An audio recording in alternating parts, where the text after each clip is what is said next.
Favourite serials இனி டிவிக்கு முன்பே சன் நெக்ஸ்ட் ஆப்ல ஜாலியா எல்லாருக்கும் முன்னாடியே பாருங்க. இப்பவே சன் நெக்ஸ்ட் ஆப்பை டவுன்லோட் பண்ணி சப்ஸ்கிரைப் பண்ணுங்க. உன்னதான் தேடிட்டு இருந்தேன். என்ன தேடுறதெல்லாம் இருக்கட்டும்டி. ரோகிணியோட மாங்கல்ய தட்டை இங்கேயே எடுத்துட்டு வந்த. அம்மா பதறாத, நான் சொல்றத கொஞ்சம் பொறுமையா கேளு. ரோகிணி நம்ம அப்பாவோட கூட பிறந்த தங்கச்சி பொண்ணு. முறையா அப்பா தான் தாய்மாமனா முன்னாடி நின்னு எல்லாமே செஞ்சிருக்கணும். அது இப்போ நடக்கல. இன்னைக்கு இல்லனாலும் நம்ம ரெண்டு குடும்பமும் என்னைக்காவது ஒரு நாள் ஒண்ணு சேரதானே போகுது. அன்னைக்கு ரோகிணி கல்யாணத்துக்கு ஆசீர்வாதம் பண்ணலையேன்னு அப்பா வருத்தப்படக்கூடாதுல்ல. அதுக்குதான் அவரு மருமகளுக்கு ஆசீர்வாதம் பண்ணட்டும்னு தாம்பூல தட்டை எடுத்துட்டு வந்தேன். மருமகளா? என்னடி சொல்ற? அது ஒரு ஃப்ளோல சொல்லிட்டேம்மா. ரோகிணிக்கு நீ அத்தை தானே, அதத்தான் அப்படி சொன்னேன். அப்படியா? இப்பெல்லாம் நீ எது சொன்னாலும் எனக்கு திக்கு திக்குன்னு இருக்கு. ஆனாலும் நீ சொன்னா அது கரெக்டா தான் இருக்கும். கரெக்டா இருக்கும்ல, அப்புறம் என்ன?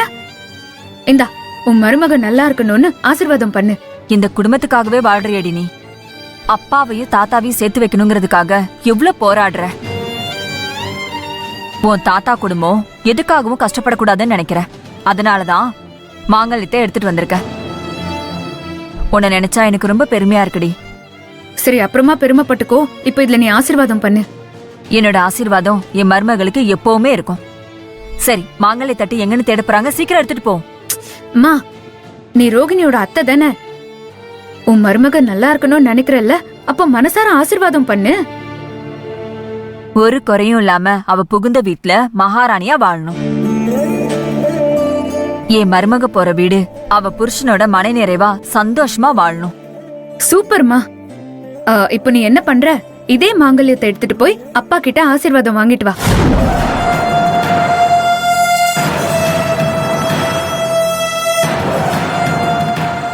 எது நானா? அப்புறம் நானா போக முடியும்? எப்படி? மா, உன் மருமகளுக்கு எல்லாரோட ஆசீர்வாதமும் கிடைக்கணும்ல? ஆமா. அப்ப யோசிக்காம தட்ட வாங்கு. நான் போனா யார் மாங்கல்ய தட்டு நீ எதுக்கு எடுத்துட்டு வரேன்னு கேள்வியா கேப்பாரு. நான் போனா எங்க இருந்து வரேன்னு கேப்பாருமா. ஆல்ரெடி நான் மண்டபத்துல ரொம்ப நேரமா இல்லன்னு அப்பாக்கு ஒரு டவுட் இருக்கு.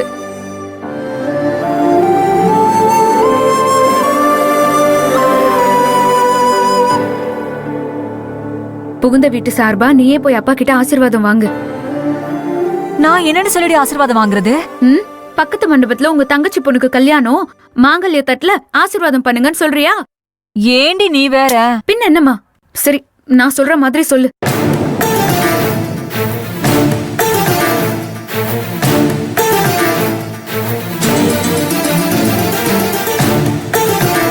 சரியா? சரி, நீ இங்கே இரு, நான் வரேன். என்னங்க? இருங்க, நான் கூப்பிடுறேன். என்னது?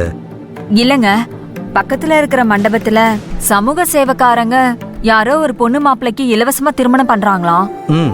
அதனால பெரியவங்க ஆசீர்வாதம் வேணும்னு சொல்லி கேட்டாங்க. நான் ஆசீர்வாதம் பண்ணிட்டேன். நீங்களும் ஆசீர்வாதம் பண்ணுங்களேன். பண்ணிட்டா போச்சு.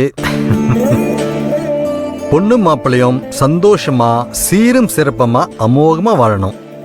நம்மள மாதிரி அன்போட இணைபிரியாத தம்பதிகளா நீடோடி வாழணும். எங்க நான் போய் கொடுத்துட்டு வரேன். போயிட்டு வா.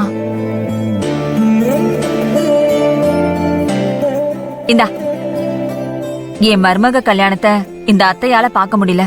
ஏதோ என்னால முடிஞ்சது ஆசீர்வாதம் பண்ணிருக்கேன். ஆமாமா, இன்னைக்கு கிளம்பிடுவோம்.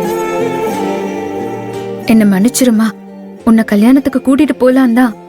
ஆனா அங்க உன் புள்ளதான் மாப்பிள்ள.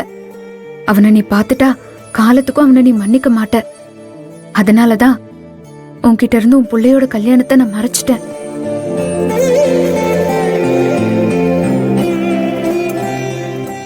ஏய் மா, இன்னும் என்னடி நின்னுட்டு இருக்க? அவங்க மாங்கல்ய காணோன்னு தேட போறாங்க. சீக்கிரம் போ. சரிம்மா, வரேன்.